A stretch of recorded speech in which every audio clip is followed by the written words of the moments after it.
जाते हैं, तो हम सीतामढ़ी को कमिश्नरी बनाने के लिए हम कोशिश करते हैं कि हम अपने समय काल में यहाँ हम सीतामढ़ी को कमिश्नरी बनाए। समस्याएं तो जोड़िए बहुत सारी समस्याएं हैं, लेकिन खास समस्या यहाँ का अतिक्रमण है। सीतामढ़ी वासियों को भी अतिक्रमण से मुक्ति के लिए उन्हें भी आगे आना पड़ेगा। कि समस्या तो हर जगह होती है, लेकिन हर मतलब यहाँ के जो नागरिक है उनमें भी आगे आके कदम में कदम मिला के।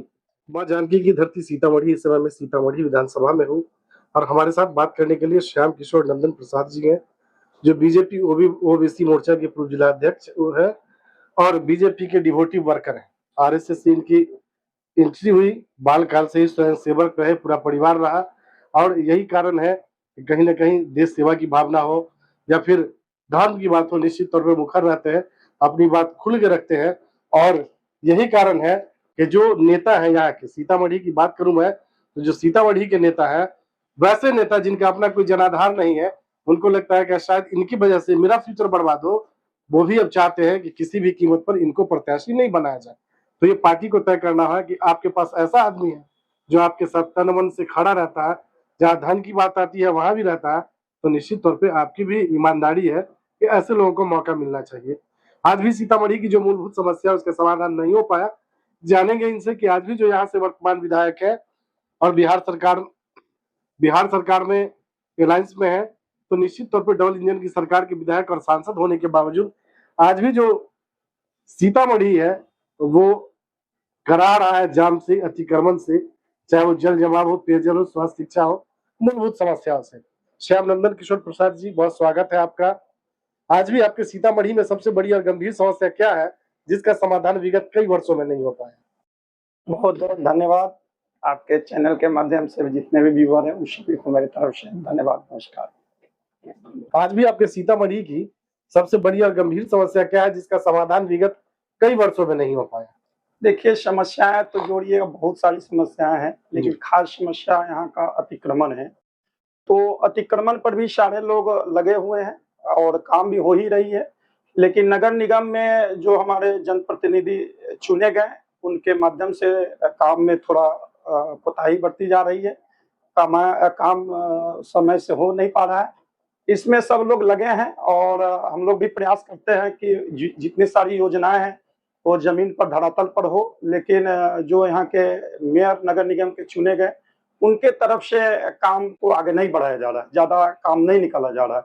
ये मूलभूत समस्या है।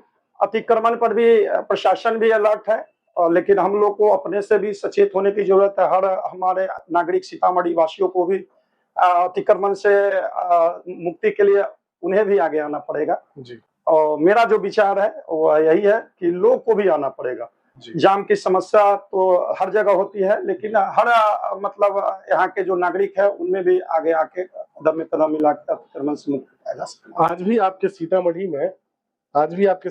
में जल जमाव एक गंभीर मुद्दा है और पेयजल भी गंभीर मुद्दा है। पेयजल की समस्या तो खास करके 2-3 साल से काफी बढ़ गई है, बहुत सारे जिला में, हर प्रखंड में, हर मंडल में इस समस्या खास करके 2 साल में काफी बढ़ गई। तो पीएचडी के माध्यम से भी लोग लगे हैं, प्रशासन भी अलर्ट हुई है। सब जनप्रतिनिधि अपने अपने क्षेत्र में कोशिश कर रहे हैं कि उस समस्या से निदान पाया जाए, लोग लगे भी हैं और हम लोग भी प्रयास कर रहे हैं। जगह जगह जो लोग शिकायत कर रहे हैं वहां कोशिश करके हम लोग चाहते हैं कि वहां समस्या से निदान हो।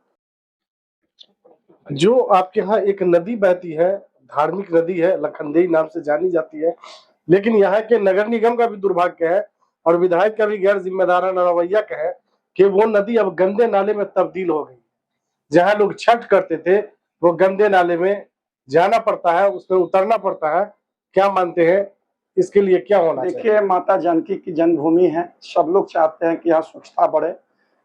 सीता मैया की धरती पर भी यहाँ बहुत सारे हमारे माननीय नरेंद्र मोदी जी द्वारा, अमित शाह जी द्वारा फंड निर्गत की गई है।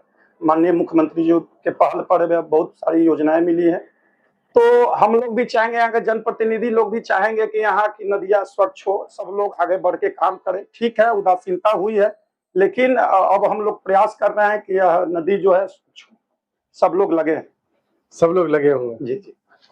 आप जब जनसंपर्क के लिए जाते हैं, सीतामढ़ी में जाते हैं, आपकी सरकार बोलती है कि जो आखिरी पंक्ति के लोग हैं उनको मुख्य धारा में हमने जोड़ने का काम किया या मुख्य धारा में जोड़ रहे हैं, वैसे लोगों के बीच जब आप पहुंचते हैं तो किस तरह की समस्या देखते हैं? देखिए, सबसे पहली बात है, नरेंद्र मोदी जी का कहना है सबका साथ सबका विकास। तो उस हिसाब से हम लोग भी क्षेत्र में जाते हैं तो सभी वंचित, असहाय, गरीब, कमजोर लोगों को, असहाय लोगों को प्रधानमंत्री विश्वकर्मा योजना से लेकर जितने भी सारी कल्याणकारी योजनाएं हैं, लोग को जन जन तक पहुंचाकर हम लोग मुख्य धारा में जोड़ने का काम करते हैं जी, जो पटल पर दिखता भी है। जी, जी। जो एक विधायक की जिम्मेदारी होनी चाहिए, क्या उस जिम्मेदारी पे आपके वर्तमान विधायक खड़े उतर पाए क्या? देखिए, यहाँ के जो जनप्रतिनिधि बने डॉक्टर मिथिलेश कुमार जी, उनका स्वास्थ्य 2-3 साल पहले एक दुर्घटना हो गई थी, उसमें शायद वो 1-2 साल परेशान रहे। अब इधर स्वस्थ हुए हैं, वो भी अपने से कोशिश करते हैं। अब कारण जो भी रहा हो, कुछ उस समय क्षेत्र में नहीं दे पाए, इस बात की पुष्टि हम कर सकते हैं। जी। वर्तमान जो सांसद है उनकी क्या उपस्थिति रहती है आप लोगों के बीच? अभी तो बहुत कम समय पहले ही सांसद बने हैं, वो काफी समय दे रहे हैं, क्षेत्र में जा रहे हैं, लोगों की बात सुन रहे हैं, काम भी कर रहे हैं। सीता जी की धरती है सीतामढ़ी और नरेंद्र मोदी जी ने ऐतिहासिक काम किया, 800 करोड़ देने का काम किया, जिससे पुराना धाम का निर्माण हो रहा है, भव्य मंदिर का निर्माण होना है। तो मोदी जी ने तो बहुत बड़ा काम किया, बहुत बड़ी क्रांति लाई, लेकिन उस हिसाब से यहाँ एयरपोर्ट की व्यवस्था होनी चाहिए क्या? देखिए, इतनी बड़ी सौगात मिली है तो स्वाभाविक है कि यहाँ एयरपोर्ट मिलेगा ही और पर्यटन के बढ़ावा मिलेगा ही, समय जो भी लगे लेकिन मिलेगा। वही नरेंद्र मोदी जी, अमित शाह जी, माननीय मुख्यमंत्री के पहल से एयरपोर्ट मिलेगा। हम लोग कोशिश करते हैं कि मिले और मिलेगा भी। जैसे मेडिकल की सुविधा मिली जी, उस तरह एयरपोर्ट की व्यवस्था एकदम मिलेगी, ये मानते हैं? एकदम मानते हैं। बीजेपी आपको सिंबल अगर देती है तो क्या आश्वासन देंगे पार्टी को आप? देखिए, हम तो बीजेपी के जब बाल्यकाल से हम लोग काम करते हैं, भारतीय जनता पार्टी में हम जिस समाज से आते हैं, हम तैलिक समाज से भी आते हैं, तो वैश्य, अति पिछड़ा पूरा समाज जो है नरेंद्र मोदी जी के साथ खड़ा है। और हम आशा भी करते हैं कि 2025 में जो हम लोग का विधानसभा चुनाव होगा, पूर्ण बहुमत से हम लोग पूरा सीतामढ़ी में 8 विधानसभा, 8 विधानसभा जीतकर हम पूर्ण बहुमत की सरकार, हम लोग एनडीए का, हम लोग नरेंद्र मोदी जी, अमित शाह जी और माननीय मुख्यमंत्री नीतीश कुमार जी के नेतृत्व में हम लोग सरकार, हम लोगों की सहयोग और शुभकामनाएं आपके साथ है। पार्टी आपको सिंबल देती है और जनता मौका दे के आपको विधायक बनाती है सीतामढ़ी का, तो चुनाव जीतने के बाद आपकी पहली प्राथमिकता? देखिए, मेरी पहली प्राथमिकता तो ये होगी, एयरपोर्ट तो है ही, हम अभी तुरंत हम आपको बताए थे कि और मिलेगा भी। हम लोग आशा करते हैं कि माननीय यशस्वी प्रधानमंत्री नरेंद्र मोदी जी, अमित शाह जी, नीतीश कुमार जी ये पूरा वादा पूरा करेंगे एयरपोर्ट का। लेकिन मेरी एक अपनी अगर हम यहाँ से जनप्रतिनिधि बन के, कैसे लोगों को सिंबल मिलना चाहिए? देखिए, हम शीर्ष नेतृत्व से आग्रह करते हैं कि जमीनी क्षेत्र में जो कार्यकर्ता काम करते हैं जी, उनके काम का सर्वेक्षण करा के अगर टिकट मिले तो और अच्छा होगा, और पार्टी शीर्ष नेतृत्व जिसको भी टिकट देती है तो हम उनके साथ हैं। जी, धन्यवाद। जाते हैं तो हम सीतामढ़ी को कमिश्नरी बनाने के लिए हम कोशिश करते हैं कि हम अपने समय काल में यहाँ हम सीतामढ़ी को कमिश्नरी बनाए, उसके लिए मांग करें। ये आपकी प्राथमिकता? यही मेरी पहली प्राथमिकता है। पहली प्राथमिकता रहेगी। चलिए, श्याम नंदन किशोर प्रसाद जी, हमसे बात करने के लिए बहुत बहुत धन्यवाद। जी, धन्यवाद। जय श्री राम। श्याम नंदन किशोर प्रसाद जो बीजेपी ओबीसी मोर्चा के पूर्व जिला अध्यक्ष है और आरएसएस से इनकी पार्टी में जो आने का रास्ता था वो आरएसएस से है। अभी इस पार्टी में ऐसे लोग भी हैं जिनका कहीं कोई योगदान न आरएसएस में रहा न बीजेपी में रहा, एन प्रकारीन तरीके से पार्टी में आके अतिक्रमण किए और चाहते हैं कि हम दावेदार हो जाए।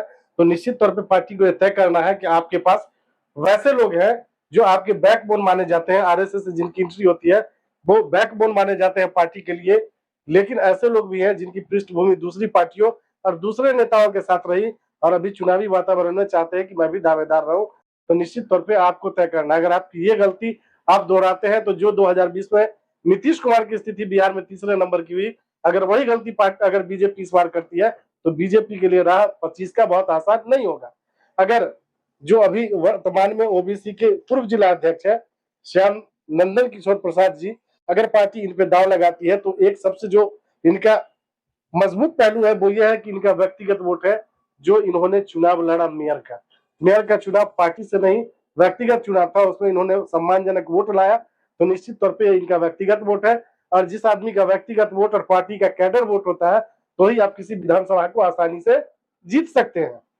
अगर पार्टी चाहती है कि 25 में पूरे दमखम के साथ चुनाव लड़ा जाए और बिहार की नंबर 1 पार्टी बनी जाए, तो निश्चित तौर पर हर विधानसभा में इनके जैसे लोगों को आना होगा।